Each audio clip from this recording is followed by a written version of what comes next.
Olá, hoje a gente vai dar uma olhada mais de perto em Ezequiel capítulo 3 e já começa assim de um jeito bem forte, né? Um profeta recebendo uma ordem para comer um pergaminho. Bem diferente, ok? Vamos desembrulhar isso. O texto diz que esse pergaminho tinha um gosto doce, sabe? Como mel na boca dele. Só que essa doçura inicial, ela contrasta muito com a missão que vem logo depois, que é bem amarga. Uma mensagem para a casa de Israel. Parece uma metáfora, né? Sobre receber a verdade. Exatamente. E o que é fascinante aqui é que esse ato de comer o pergaminho, ele simboliza uma internalização muito profunda da palavra divina. Não é só, tipo, memorizar as palavras, mas é absorver a mensagem na essência mesmo, sabe?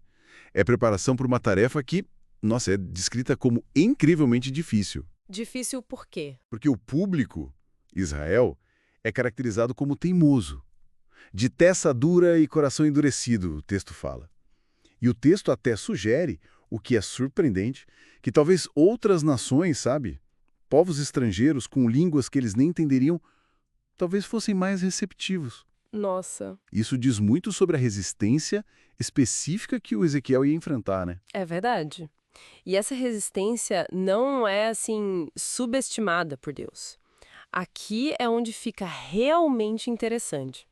Deus promete equipar o profeta para essa dureza toda. Diz assim: farei a sua testa como a pedra mais dura que a pederneira. É quase como dar uma armadura espiritual para ele, né? Uhum.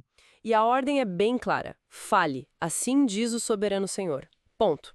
Não importa se vão ouvir ou não. A fidelidade à mensagem parece mais importante que a recepção dela. Pois é. Isso nos leva direto para a função central do Ezequiel como atalaia, uma sentinela para Israel. Se conectarmos isso ao quadro geral, a gente vê uma responsabilidade assim de vida ou morte mesmo. Vida ou morte? Como assim? Ele precisa alertar tanto o ímpio sobre as consequências do caminho dele, quanto o justo que, por acaso, esteja se desviando do caminho certo. E a falha em avisar, puxa, tem um peso enorme.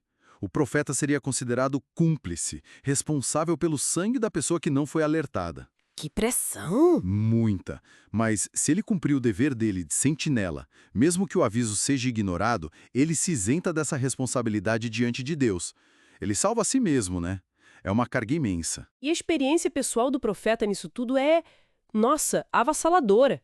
O texto menciona o espírito levantando ele, o som estrondoso das criaturas, das rodas da visão anterior, e ele partindo em amargura e ira de espírito, mas ao mesmo tempo sentindo a forte mão do Senhor. É um misto, né? De emoção humana muito intensa e poder divino agindo. Aí ele chega lá onde estão os exilados e fica 7 dias sentado. Chocado, atônito. Dá para imaginar o peso disso. Totalmente. É um choque profundo, né? Um período para assimilar tudo. Depois desse período de choque, de assimilação, as instruções divinas ficam ainda mais restritivas e, de certa forma, até paradoxais. Como assim? Ele tem que ir para casa, ficar confinado, ser simbolicamente amarrado, impedido de circular livremente entre o povo, Fica preso em casa? basicamente. E o mais drástico, Deus diz que vai fazer a língua de Ezequiel grudar no céu da boca. Vai deixar ele mudo. Mudo. Mas ele não é o profeta. Exato. Ele não vai poder repreender o povo por iniciativa própria. Isso levanta uma questão importante sobre quem controla a mensagem, né? A comunicação profética, aqui, não depende da vontade humana, nem da eloquência. Depende da permissão e do tempo de Deus. A boca dele só vai se abrir sobre o ordem divina específica. Entendi. Não é quando ele quer falar, mas quando Deus determina. Justamente. Então, o que tudo isso significa? A gente tem um quadro muito impressionante dessa comunicação entre o divino e o humano, né?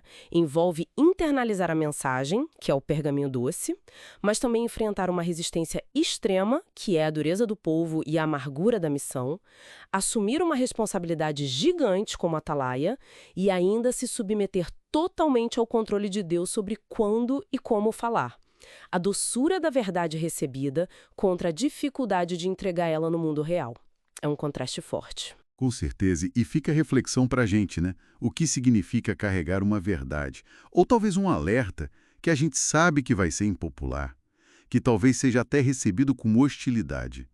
Como que a gente navega essa tensão entre ser fiel à mensagem e lidar com a realidade da recepção, mantendo a integridade, cumprindo a responsabilidade, mesmo quando as circunstâncias são, assim, profundamente desafiadoras?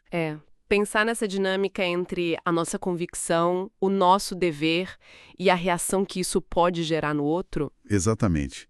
É algo para se pensar sobre a natureza da responsabilidade e da obediência em tempos difíceis.